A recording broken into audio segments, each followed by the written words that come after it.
Sudah, saya kan tahu kamu mau bunuh saya toh. Sudah, saya sudah tahu kok. Oh, kamu jangan pura-pura. Kamu kan mau bunuh saya kan? Terus terang saja. Iya Rasul, iya. Sekarang gimana? Enggak berani Rasul. Minta maaf saja. Ya kalau sudah kamu minta maaf begitu, sudah kamu pulang sana. Jangan diulangi lagi ya. Begitu mudah beliau memaafkan orang yang nyata-nyata mau menghabisi nyawanya. Sepanjang itu belum terwujud, sepanjang itu belum terbentuk dalam artian real, sangat mudah beliau memaafkan orang. Saudara hadirin kaum muslimin rahimakumullah, pemaaf, lapang dada, toleransi, menghargai pendapat para sahabatnya, ini sederetan dari akhlak yang terpuji. Sehingga karena keluhuran akhlak inilah yang menyebabkan orang tertarik masuk ke dalam Islam. Beliau berprinsip apa? Basyiru wala tunaffiru, yassiru wala tu'assiru. Gembirakan orang, jangan ditakut-takuti. Mudahkan persoalan orang, jangan dibikin sulit. Ini kan satu prinsip yang sangat baik dalam melaksanakan dakwah, dalam menyampaikan misi. Apapun tugas kita di masyarakat, sebagai pegawai pemerintahan, pejabat negara, pedagang, pengusaha, seniman, ustadz, mubaligh, kiai, ulama, dalam berbagai profesi, modal utama untuk sukses adalah akhlak. Sebab hati kita yang tahu cuma Allah. Orang lihat penampilan kita, orang lihat muka kita. Sebab itu Nabi katakan, innakum la tas'una an-nasa bi amwalikum walakin yas'uhum minhum bastul wajhi wa husnul khuluqi. Kamu tidak akan bisa menarik simpati orang banyak dengan hartamu, tapi bisa kau tarik simpati orang banyak dengan akhlak yang baik dan muka yang senyum, muka yang enak dilihat. Orang kadang sering bilang, dia mah biar mukanya begitu hatinya baik. Iya, soal hati kita nggak tahu. Yang kita lihat pertama muka.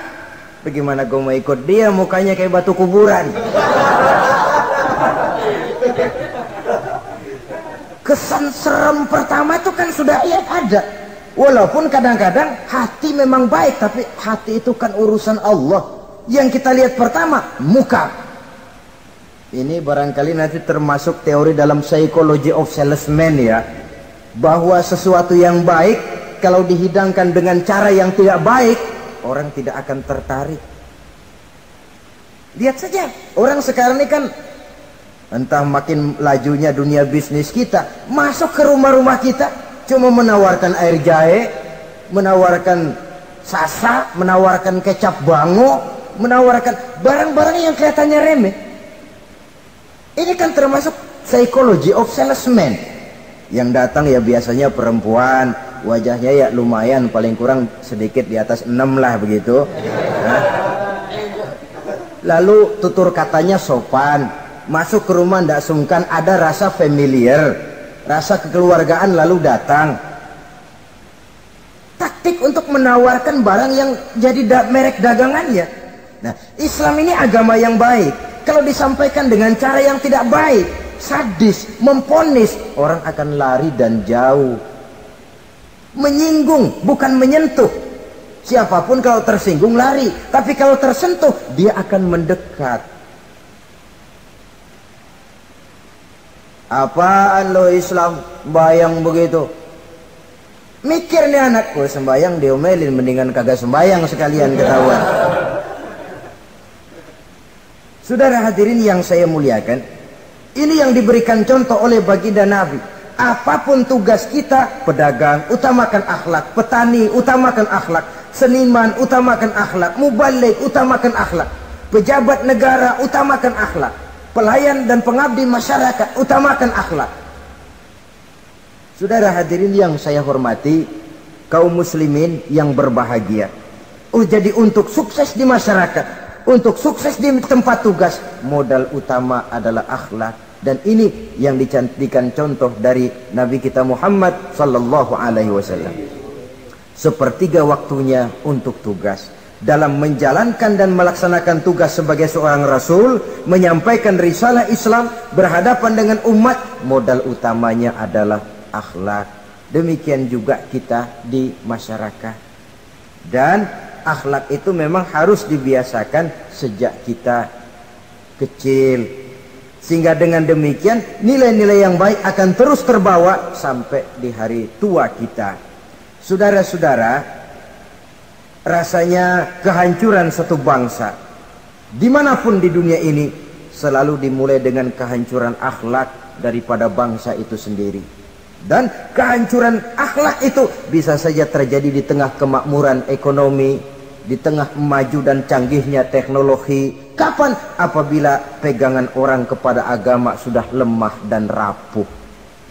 Kita tengok di negara-negara di sebelah barat kita, kemajuan teknologi yang tidak diimbangi dengan kuatnya pegangan orang kepada agama telah melahirkan budaya-budaya yang merendahkan martabat manusia. Lahirlah kebudayaan hipis, lahirlah kebudayaan nudis, hidup serba bosan dengan ini dan itu karena segalanya sudah dimiliki, rumah mentereng, jumlah kendaraan sejumlah keluarga, kapal pesiar di laut mewah, pesawat udara punya, setelah ini punya ini, ada semua ada, titik jenuh sampai. Mau apa semua ini? Akhirnya ingin hidup apa adanya, tidur di goa-goa, tidur di kaki-kaki gunung, tidur di hutan belantara, pakaian kumel. Itu hipis-hipis yang datang kemari, yang pakaiannya kumuh, tambelan, lepis belel. Padahal di kantongnya cek, travel cek, dolar. Lain hipis kita, emang benar-benar gembel.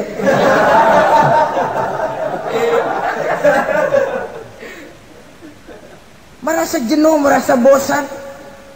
Bahkan sebuah berita dari Jerman, orang terlalu kaya, pulau dibeli. Di pulau itu dia bikin satu klub yang bernama klub nudis. Setiap anggotanya boleh masuk ke pulau itu dengan catatan tidak boleh pakai pakaian selembar pun, alias bugil, telanjang bulat. Oh, sudah telanjang bulat itu. Dan di sana berlakulah apa yang disebut serba boleh. Jadi kalau di sana ke sana saudara bawa istri masuk anggota, ya silahkan saja. Istilah tukar pakai, simpan pinjam, bisa-bisa saja asal suka sama suka. Asal perbuatan yang dianggap tidak merugikan orang lain, suka sama suka, sudah tidak bisa dituntut oleh norma yang berlaku. Ya. Itulah sebabnya kita sering prihatin bahwa kemajuan sering membawa pergeseran nilai. Apabila kita tidak bisa menghindarkan diri dari proses pergeseran nilai, setidaknya kan kita bisa menjaga diri jangan sampai hanyut oleh nilai-nilai yang negatif.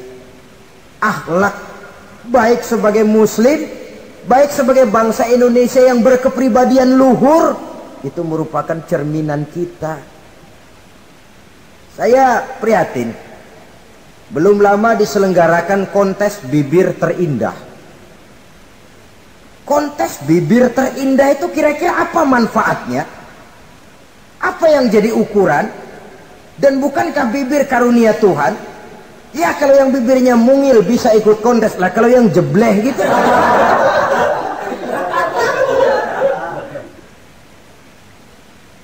Kontes bibir terindah masih hangat dibicarakan orang. Sudah muncul lagi kontes betis terindah. Nah kalau sudah bicara soal betis ini, kan yang terbayang oleh kita kira-kira ukurannya apa? Yang diukur itu apanya ya? Ya tentu betisnya itu. Nah paling celaka kalau betis-betis yang ikut itu nanti jadi milik panitia semua kan.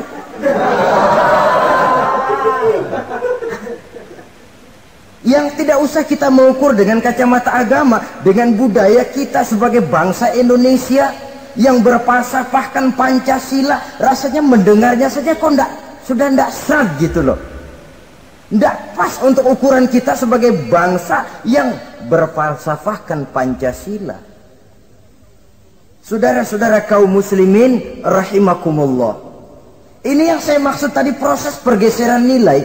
Andai kata kita tidak bisa menghindarkan diri dari hal yang semacam itu, setidaknya kita bisa menjaga diri jangan sampai hanyut ditelan proses pergeseran nilai.